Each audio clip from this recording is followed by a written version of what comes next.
Alright, so this is my first ever video.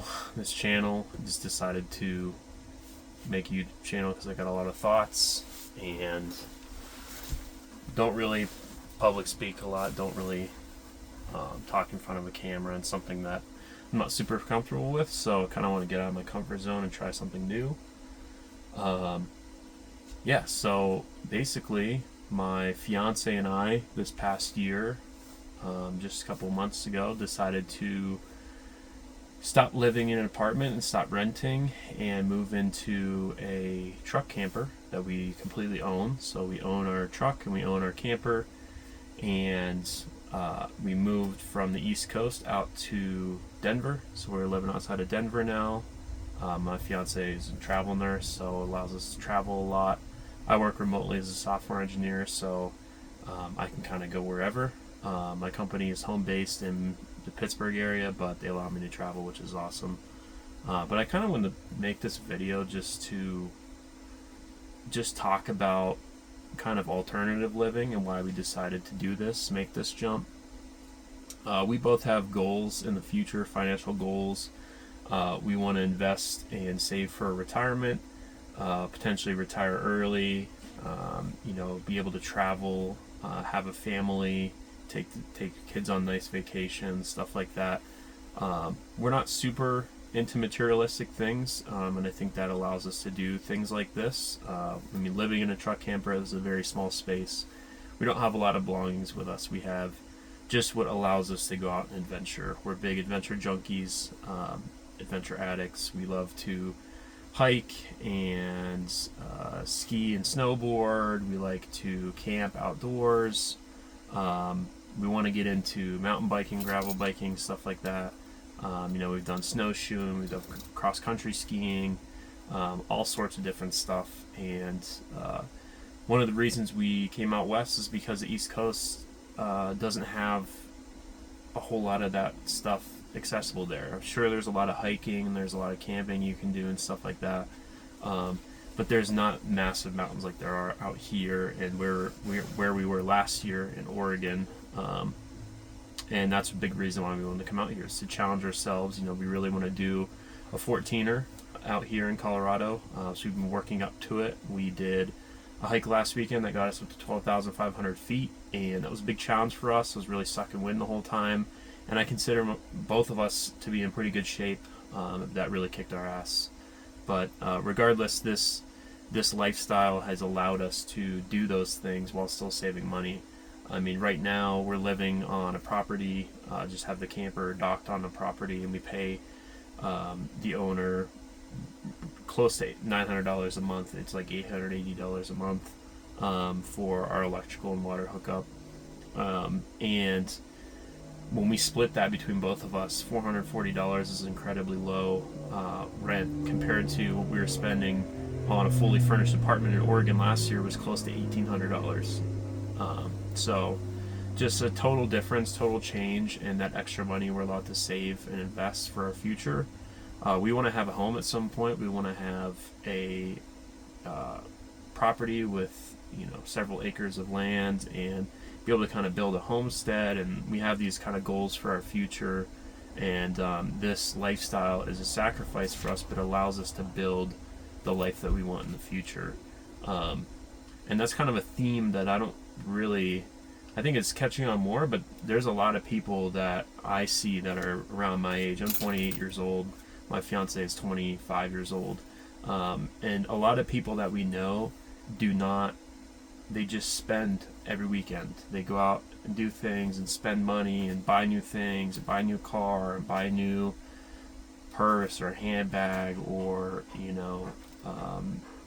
just various things. And we realized kind of living that lifestyle is just shackling us to always living paycheck to paycheck, and we hated that. We wanted to be able to save money and invest in our future, and kind of delay a lot of things now, not be able to have the nicest things now, but allow us to do a lot in the future.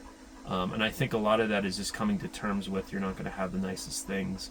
For example, the truck that we have that hauls this camper, I financed that last year and paid it off within a couple months. I financed a truck before that and was paying down close to double the payment every month, just trying to pay it down. And now that it's totally paid off and I don't have to pay, interest on it, and I own it outright, it's very motivating for me to want to. First off, I don't really have the desire to buy a new vehicle because I just work so hard to pay this one off. And the main things I want to do now is I want to invest in it and take care of it so it lasts a long time. So before buying this truck, I have a 2019 F350. I really invested a lot of time and energy into researching the most reliable trucks that will be able to haul our camper. And there's really just three main options. It was Dodge, Chevy, and Ford. And based on our budget and kind of where we were at and the used market availability at the time, this was kind of just the best fit for us. And it took a lot of time. I mean, the truck has a lot of flaws. There's a lot of potential things that could go wrong with the truck, but part of the enjoyment of owning it is understanding it and knowing what can go wrong. So, for example, the truck is outfitted with the diesel engine, the Powerstroke diesel engine, and the notorious fail point for these is the fuel pump, the CP4 fuel pump. So after doing research on that, I found, a big common upgrade that people do is they either upgrade the pump or they upgrade to a disaster prevention kit to prevent it from failing catastrophically and wrecking the whole fuel system. So I had done work on cars before that, done brakes and stuff like that, just trying to save money here and there, doing things myself, learning from the internet. And that was the biggest job I've ever done is installing the disaster prevention kit myself. My dad and I did it. Took us a whole weekend, and when the truck fired up afterwards and the fuel pressure was within the normal bounds, I was just astounded. I was so proud of myself that I was able to do something like that, and kind of just jump-started a new trend of like, oh, how hard could it be? I could probably do that. For example, this camper we're in, it's a 2003 camper. We bought it last year for $8,500. Everything worked, but there was water damage on the rear wall, and we had no idea how to fix it, how much it was going to cost to fix it. But like I said, everything was working. We felt like we got a very good deal for this camper. It was still insulated really well.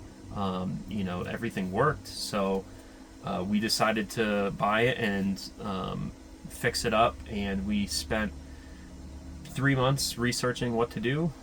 Spent 1 month renovating the camper. We painted it entirely. We fixed the rear wall, kind of bulletproof that rear wall, fixed the leak entirely, redid every seal on the outside of the camper, on the top of the camper, fixed various things. We upgraded the battery system so we could be off-grid longer and save us some money.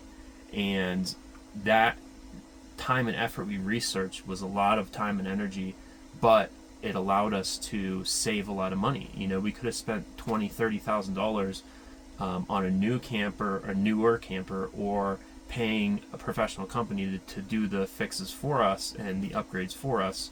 But we would have put ourselves in a hole, and we would have been paying that off.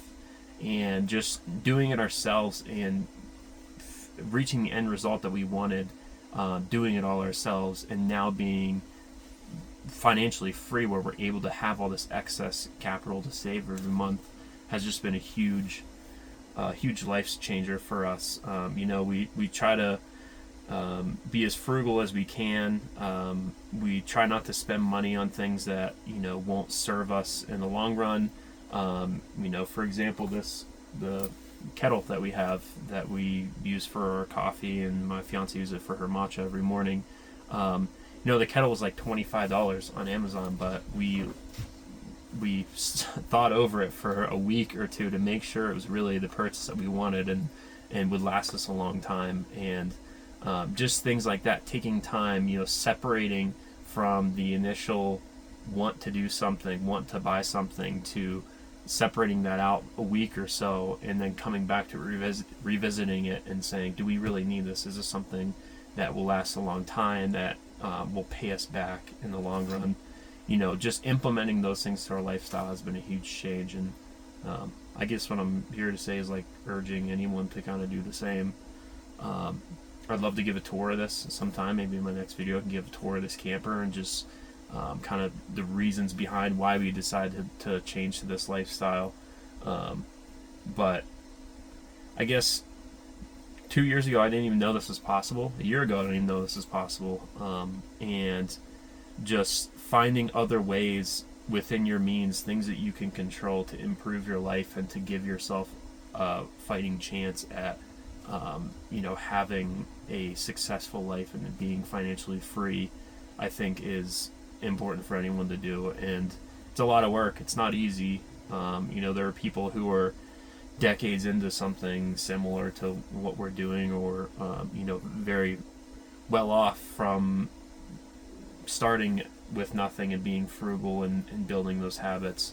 And we're just kind of early in that journey, but we're really excited and just excited to share it with everybody. So I don't know, I hope this video made sense. I'm just kind of rambling. Like I said, I'm just new to public speaking and articulating my thoughts, but I do think about things a lot throughout the day while I'm working. We have a dog here. I like to take him on long walks, and I just have a lot of thoughts about modern society and kind of where we're at in America, and just how a lot of people my age could be doing better to improve the future for our generation and the next generation.